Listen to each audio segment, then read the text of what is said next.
Hi everyone, welcome to this new video lecture of fluid mechanics. In this lecture, we'll discuss about the fluid and fluid mechanics and its application.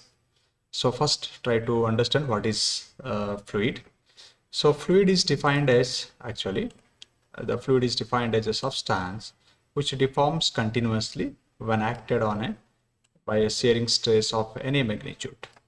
Or we can say the fluid is a substance which deforms when subjected to a force, such as water and gas. The fluid actually categorized into two types. One is, one is liquid, another one is gas. So under liquid, you can say water can consider, or we can consider petrols or diesels, or so many things are there in the liquid. And simultaneously, if you talk about the gas, we can consider air or oxygen, carbon dioxide, and so on. So these fluids, how we can define in such a manner, or how you can understand in that. Suppose if you take a container and in that, if you keep some kind of fluid in that, and another container, if you consider some kind of solid items in that, okay, and both the containers will having same quantity of same amount of solid and liquid, or you can say fluid, and when there is some external forces will be impact on the liquid, so you'll see there is a continuous deformation started in the fluid. The continuous deformation in the sense when the force will be applied, external force will be applied in this, we can see there is a movement or there is a change its shape and size of the fluid. Okay, whether it is water case or maybe in gases case, because as I told you, the fluid is categorized into two categories. One is liquid, another one is gas. But simultaneously, when if you see another container is there where solid items is kept here, and if any kind of external force will be applied on this, we cannot see any kind of deformation in that object. Maybe very minute deformation will be there, which is negligible, but continuously deformation will be not there in that solid case, because we know if you discuss about the solid and liquid and gas, and in solid actually the intermolecular forces between these all the molecules in is very strong in the solid case, and while coming to the liquid, the bonding between these molecules are comparatively low than the solid one. And if you come to the gaseous case, it is purely negligible. The bonding between these all molecules are very small. So when there is some external impact will be there on the solid, we cannot see much more difference or much more impact on the solid items. There will be no change in shape and size until unless comparatively high forces will be applied on the solid, then liquid and gas. Okay, and where it is liquid and gas, we can see disturbance or deformation, continuous deformation in the shape and size of the fluid. Okay, so this is about the fluid. So we can define like a fluid is a substance which deforms when it is subjected to a force. Okay, and few materials are there such as slurries, tar, putty, toothpaste, and so on. These are the materials actually. It will behave like a solidite. It will behave like a solid. Okay. If the applied shearing stress is very small, like what amount of force is applied to a liquid, for water or gas, if similar force is applied to a toothpaste or tar or slurry items, it won't behave like a fluid. It will behave like a solid. Okay. If the stress value is exceeded than the critical value, then this substance will start at flow, or you can behave like a fluid. Okay, and this part actually is not coming under the fluid mechanics, like it is not in the classical fluid mechanics. This discussion can be considered under the rheological study. Okay, and different kind of fluids also there, and their behavior also different.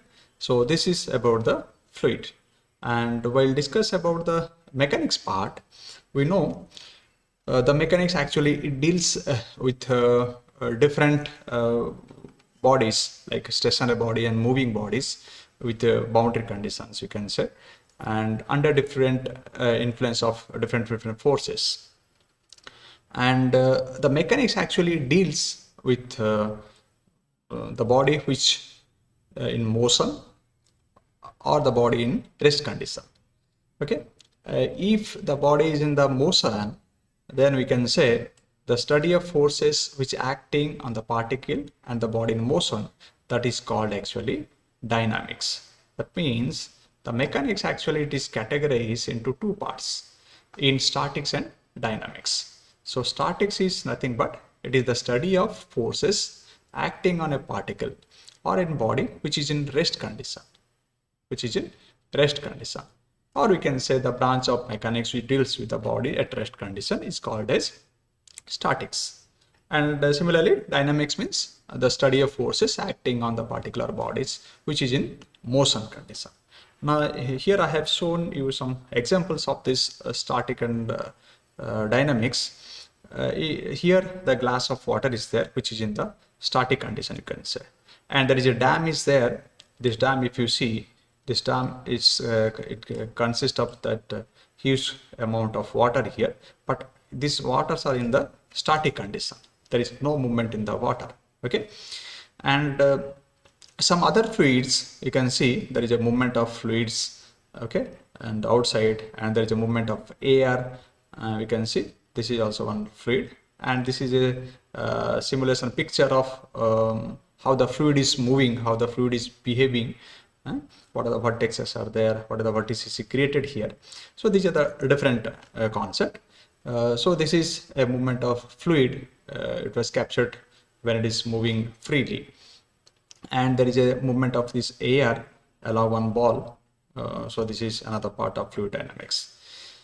So this dynamics and statics is a part of a mechanics. So the fluid and this mechanics, if you combine, then how the fluid mechanics can be defined. So that was how I have defined the fluid mechanics, which deals with the behavior of fluids at rest condition and in motion condition, that is fluid dynamics, and the interaction of fluids with solids and other fluids at the boundaries.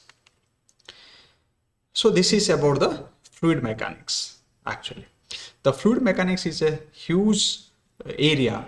Okay, it cannot be a considered a small one, because when you're talking about fluid, and which is liquid also there and gas also there. So gas means in the gas, air also there, oxygen is there, carbon dioxide is there. That means in the surroundings, whatever the things we can see, everything is coming under the fluid mechanics. Any kind of things, you can consider the human being, or you can consider the surrounding living elements and machinery parts. So everything will come under the fluid mechanics. I'll tell you what are the examples of fluid mechanics that I'll show you. Yeah, these are some applications of fluid mechanics actually. Now, there is a chimney is there, and here it is, air pollution is there. You can see the gases, the dust which is coming out, or the gases which is coming out from the plant is going to mix in the air. Okay, so this is one of the example. Okay, next is tornado which is created by nature, and there is a air also there, and that also coming under this example of fluid mechanics. Thunderstorm, the global climate, hurricanes, offshore racing, and the ventricular assist device, aircrafts, surface ship, high-speed rail, submarines, auto racing, and river hydraulics, blood pump, water sports, cycling, surfing, many more are there. There is no limitation of example of fluid mechanics, because as I told you, this fluid mechanics part, because first thing is this fluid which categorizes into liquid and gas, and this mechanics part it's showing that one is in the static condition, another one is in dynamics condition. That means when the fluid is in the rest condition also, that also will be considered in the fluid mechanics. When it is in the moving condition, that means in the dynamic condition, then that part also will be considered in the fluid mechanics. So fluid means, again, it is categorized, I told you, one is gas and another one is liquid. So in the liquid, if you see, everything will come in that. The water which you are drinking, or the petrol, diesel, what we are using for our transportation, okay, and the gas, the air which you are taking for breathing, okay, oxygen and the carbon dioxide. So everything, and the blood which is flowing inside our body, that also a part of fluid. So nothing is there in this world which will not come under the fluid mechanics. So all these things we can come taken in the example of fluid mechanics. So this is a very, very vast area and very interesting topic also to study. And in this, we need to understand the basic concept of this fluid and the mechanics part, because it is very, very interesting things. So many more challenges are there in this topic also. So for today it is all. I hope you understand this topic. We'll meet in the next video lecture. In that we'll discuss about the different properties of fluids and many more things. Thank you.